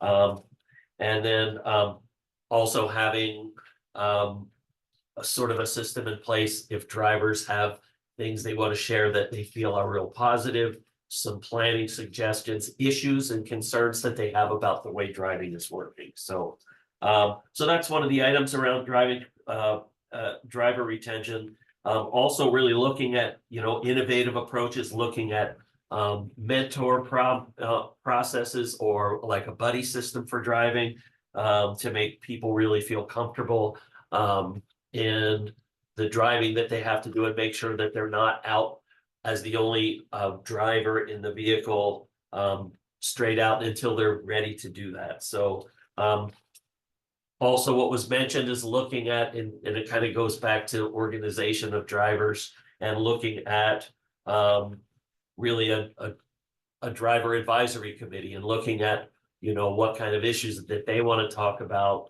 what kind of ideas and thoughts that they have about driving, and then developing a system for reviewing their recommendations. How often do they meet? How are their recommendations reviewed? And that sort of thing. Again, training and development, professional development as a reward, not a punishment. Dedicating a portion of your budget and your operating plan to drivers and driver education and safety education and different things like that, and really looking at drivers in that respect. Also, kind of along the lines also of training and development, looking at like an individual development plan for an employee that's a driver that relates specifically to their driving. As you noticed on the survey, really the majority of agencies have staff that drive. That's the way our agency is for the most part. We have a couple drivers that just drive, and I think one volunteer driver. And so, looking at that and kind of that as a piece of a person's job that's separate from their job that's not part of driving, and really looking at how you monitor that, how you recognize that person, and how you make sure you're available to them and they feel like they're being supported. And then looking at rewards and recognition, drivers that don't have absences, driver of the year, peer recognition award, years of service, ABCD, above and beyond the call of duty. So any of that kind of recognition stuff too. And if you look at all that stuff, or at least when I look at all that stuff, I look back and it's just really about instilling a sense of belonging with your drivers, or inspiring them to feel like they're really part of something bigger. So I think a lot of those were really excellent suggestions. There are a lot of things that we talk about at our agency in terms of driving, so that's just sort of my overview of some of the stuff that Dee Dee had seen at the last CTAA conference. So that's it for me. Thank you, Billy. Sure. I'd now like to introduce Justin McGregor from STARS, who will talk about some insights and best practices. Justin. Thanks, Dee Dee. Yes, we went over drivers' employment status. Some agencies have direct driver staff. Some agencies have mixed staff, and some agencies use volunteers or a combination of the three. I know we had a polling question earlier, Dee Dee, on it, and so we got some new updated data on what people are currently using. Other comments, about issues that come up and across with the hiring is the required fingerprint clearance card, and that can be difficulties in the hiring process for some people to get drivers. And I know one of the biggest things is just getting people to show up for an interview is one of the biggest issues. I believe what I've been told, DES, as long as they provide an email showing that they're trying to find employment, they can still collect unemployment benefits. So my personal feeling that needs to change, but that's me. So the other topic was reward and recognition. So Billy kind of touched on a little bit, but you want to make sure that your staff is feeling, like they matter. Make sure you have, a recognition and rewards program for your staff. When they do something above and beyond, that they're being recognized for it. If you have somebody who's been dedicated for a long time to your organization, make sure, that's being highlighted and noted to everybody. That way, they feel like all the effort that they've given, all the years that they've given, it means something to not only to you, but to your organization. Next is training, feedback, and support. Agencies have strengthened their dispatching system and staffing to better assist, drivers. Managers are performing more one-on-one sessions to give feedback and to discuss goals that they may have. And the final topic is hiring practices. Some agencies are starting to do sign-on bonuses. If your agency is able to do that, or increasing salaries, you're going to see a much better increase in your hiring by implementing these strategies. Performance incentives have been a successful tool to convince drivers to apply. Focusing the job postings on values of your agency's position is becoming more important in listing the duties in the job description. And that's all I got for now. Thank you. Thank you, Justin. And definitely, we pulled those comments from the last discussion, which was really gave us some insight into what we should be looking at. So next we have Don to offer some updates on what we're working on. Don? So yes, Dee Dee, these are, as Dee Dee said, these are some of the items that we're working on. We really want to support drivers having a better understand of agencies' policies. Sometimes they, may quickly read over or go through something very quickly and not fully understand maybe the policy as well as the outcome or the consequences if they don't follow that policy. The topic of speeding policies has been brought up. We're trying to explore if it would be helpful to offer some best practices and maybe an example template, as this is an ongoing issue. Recognition, as we've talked about, both Justin and Billy have spoke on it. MAG has developed the driver and years of service recognition to highlight at TAP meetings, which is a great way to highlight those of our staff that are great at what they do in terms of driving, as well as those people that have stuck around all these years. And then please support MAG and nominate your staff. This is a great opportunity, as Dee Dee said.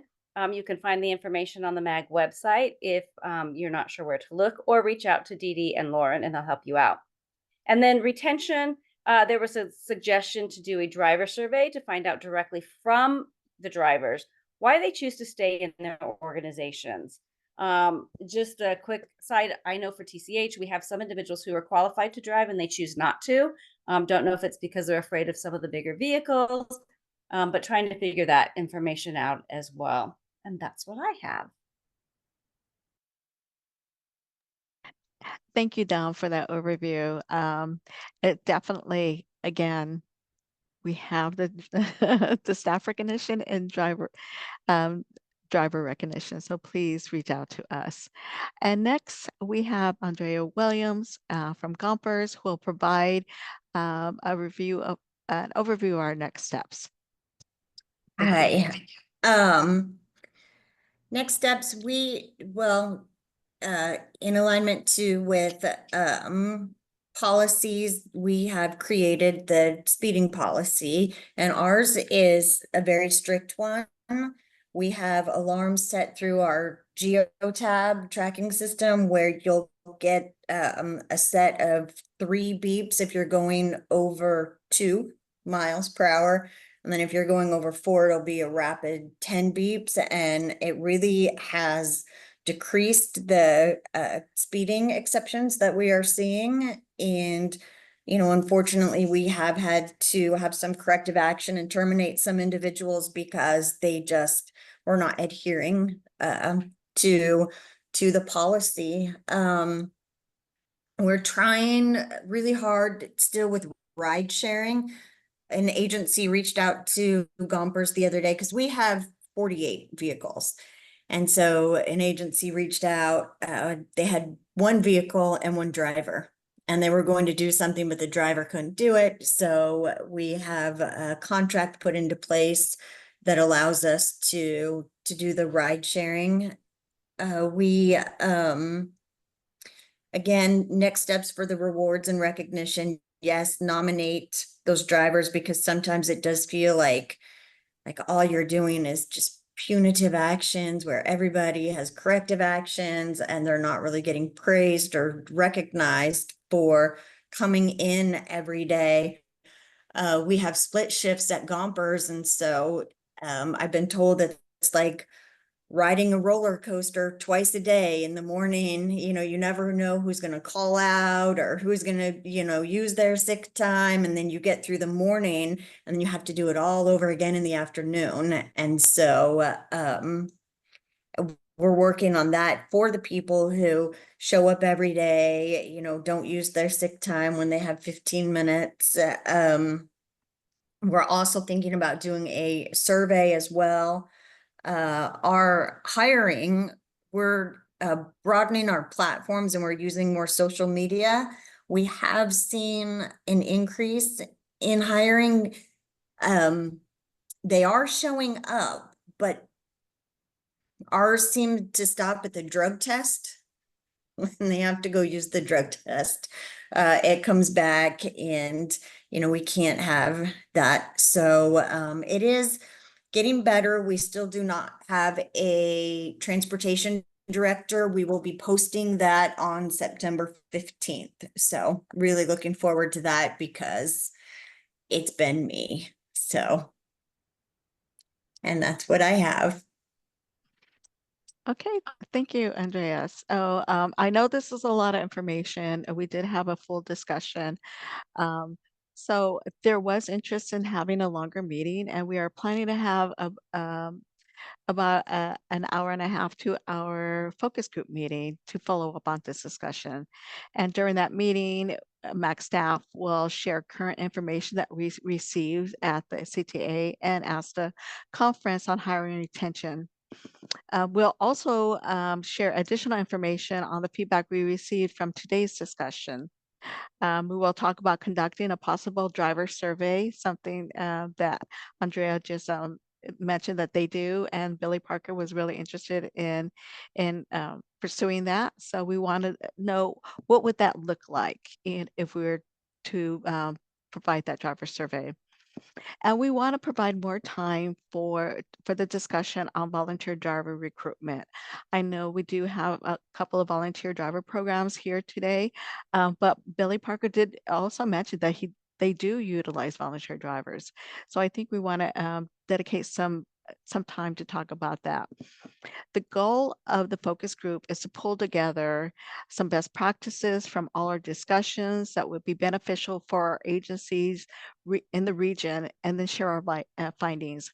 Like I noted, at our previous discussion, it did sound like one size won't fit all, but if we pull together some best practices and talk about common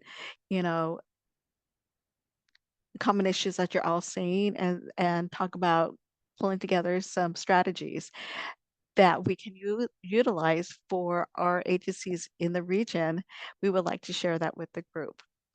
The meeting is scheduled. We do have a meeting date for the focus group. Will be on Tuesday, September the 24th from 10 to 11:30. It will be held via Zoom, and a save the date will go out. If you look for it from Lauren, she'll send out a save the date. Does anybody have any questions or comments regarding this item?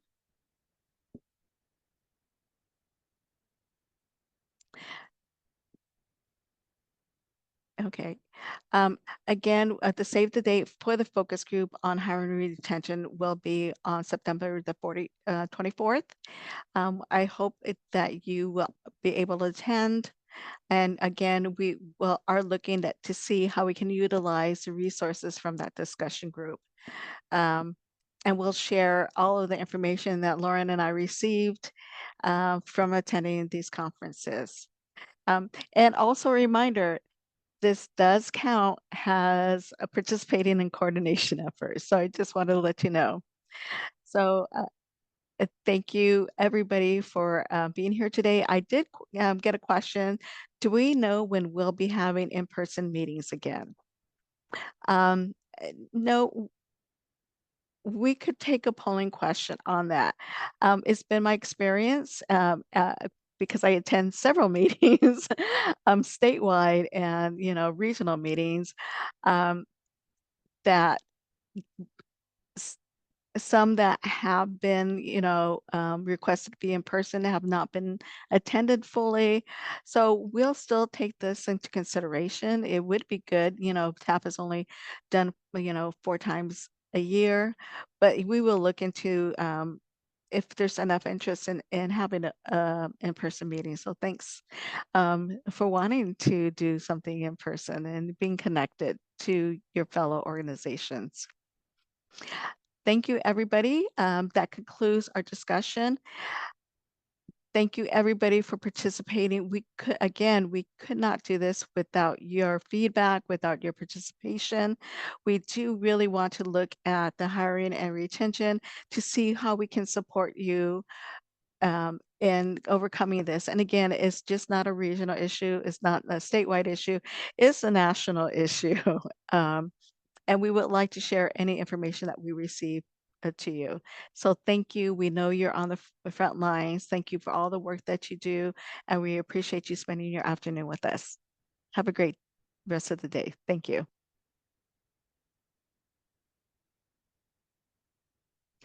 And also,